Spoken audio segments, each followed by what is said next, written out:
Hello you guys, welcome back to my channel. Before I got into the meat of the video, I wanted to go over my garden from last year, 2023, and show you guys just what it was looking like and how it went. So this was my first year, my first garden in Norway, really inexperienced. I never really had a garden as big as this one before either. I initially wasn't even going to have a garden at all, but I decided last minute, maybe a little too late, to go ahead and do it. And it actually turned out pretty good. So some of the plants that I planted were the kale, which you'll see, it was the Russian kale, and some cabbages, and then tomatoes, some cherry tomatoes, some Carolina Reapers, or no, Scotch bonnets, and what else? We had some sweet red peppers, and some herbs as well, some rosemary, mint, basil. Yeah, everything went better than I hoped, better than I expected, and I was really happy with it, and I tried to save it all and bring it inside, but that didn't really work very well. It was working, but as you'll see, I'll explain later in the video, but I don't think that's for me, at least not in my current location. I'm renting right now, so that's the reason that I have these raised beds and I didn't directly sow into the ground, is because I'm renting. That was the only way I was allowed to do it, and then I'm also doing pots, so. But yeah, I had this little greenhouse thing. Oh yeah, and this is my smoothies that I was making with the kale. Every single day I was able to pick off a bunch of kale. So I had way more than I needed just from those couple kale plants that were in that one plot right there that you see. And yeah, and then I ended up planting some more kale, some dinosaur kale, that, as you'll see towards the end of this video, got chewed up by the cabbage worms. Same for my cabbage. As you'll see right here, these giant holes on them. It grew like crazy. It grew very well, but it just got eaten up. Yep, there it is. So, yep.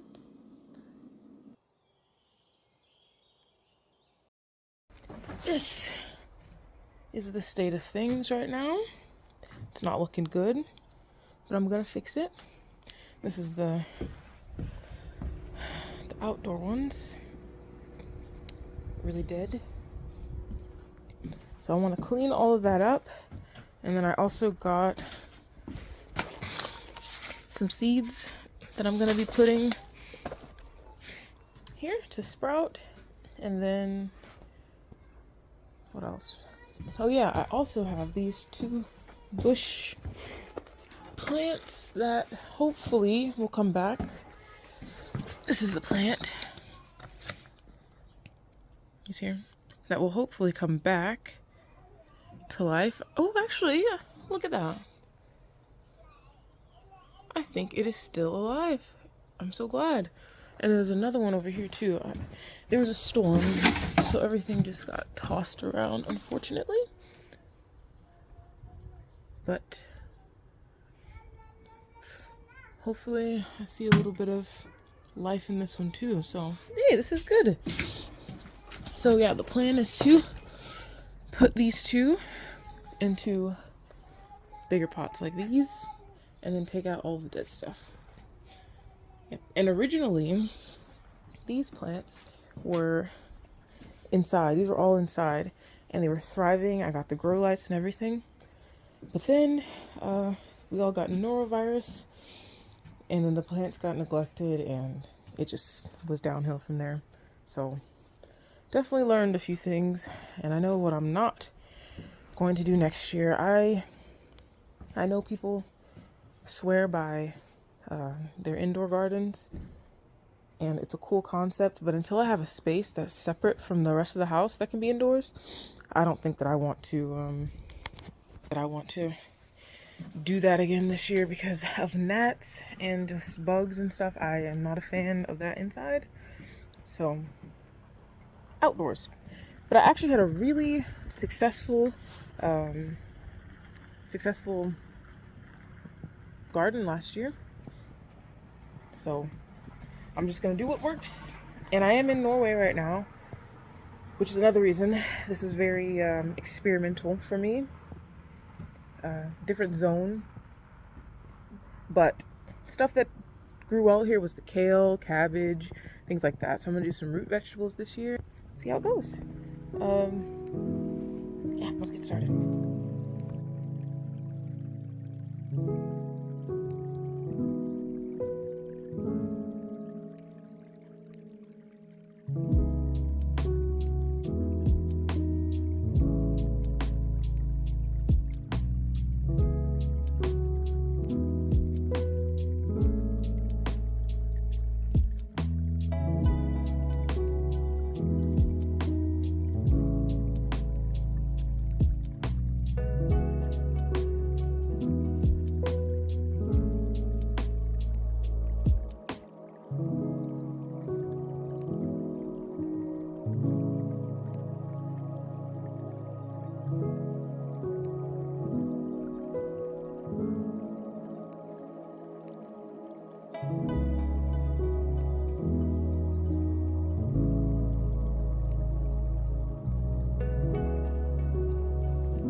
So that is basically it for this area.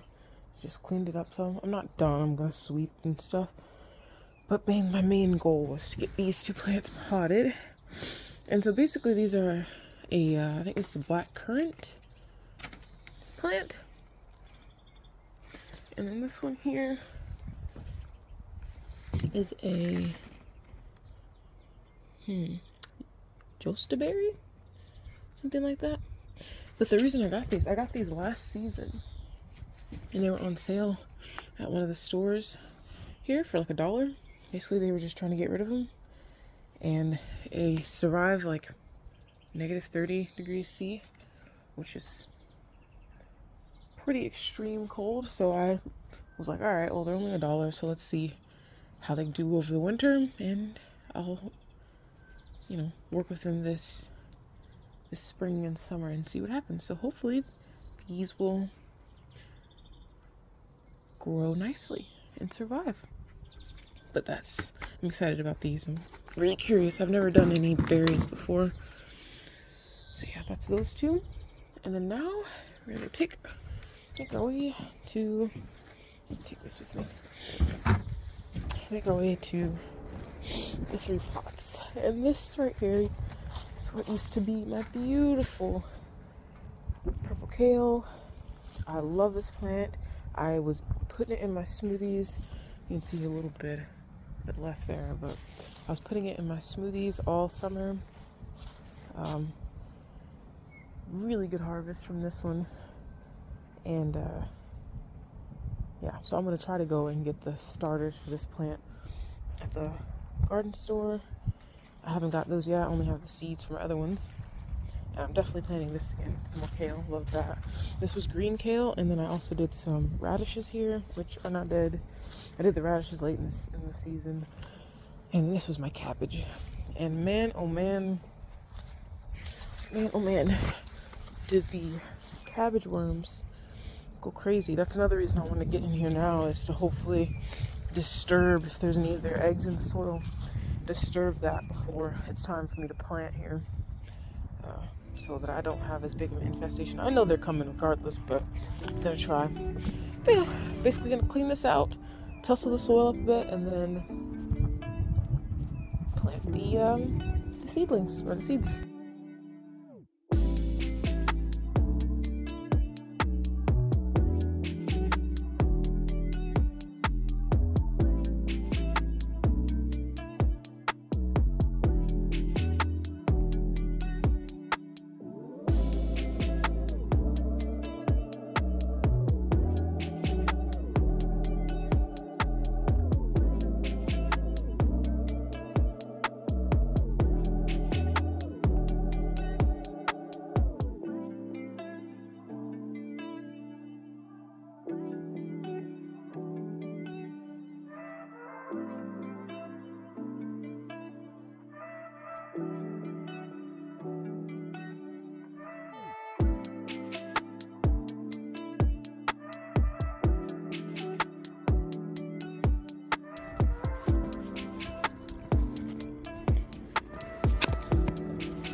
Alrighty. So those have all been cleaned out. The only issue is that the layer underneath the topsoil is frozen still, which is okay. I mean, I am doing this early on purpose so that when I'm ready to plant, hopefully, I saw it online. They said a way to try to keep the cabbage worms out, or prevent them from coming, is to before the first frost, or before the last frost, is to take the soil and zhuzh it up a little bit, till it a bit. That way, if there's any of the babies in there sleeping, that the cold will get to them. I don't know how that'll work or help, but that's what I read online, so I'm gonna try it. Doesn't hurt to try, because those cabbage worms were crazy, and I don't want to use any harsh pesticides or anything, so I'm trying to do what I can. But yeah, it's looking better, cleaner out here, so that'll be fun. And then now let's plant some seeds. So what I got here is I have some radish, beets, and oh, there it is, and some onions. I think I got 4, didn't I? Where's my other one? There it is, and carrots. Yep, and basically just gonna follow the instructions on the back. I think these ones are gonna be direct sowed in April, so I'll probably do that for these. And then these ones also direct sow in April. These are direct sow as well, right about now, I guess, March, April. So maybe I'll plant these. But these ones I know need to be first planted in the pipe, in this. So let's do that now.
So yeah, these are gonna go inside where it's warm.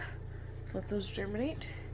And then what else? So I have some extras left. I'm debating, I might put some of those in some of these pots here, like the smaller pots, little small ones, to get some more, but I don't know. I don't even know if I have the space for all these beets, so we'll see. Might just save those seeds for later. And then what else? Oh yeah, the carrots and stuff. I'm thinking of putting the carrots in maybe some pots like these. I need to do some more research on how to actually plant these. I can't read what the package says. I don't know what it says because I don't read Norwegian, but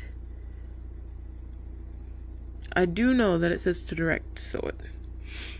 So yeah, but I'm thinking maybe in the pots for those, just because they're so deep, And since I want to do my kale out that way. But yeah, I'm gonna go take those inside, and yeah, I'm gonna also use my journal, so I'll show you guys that, how I'm gonna be tracking my garden this year. It's gonna be my Hobonichi, so I'll see you guys back for that. Many hours later.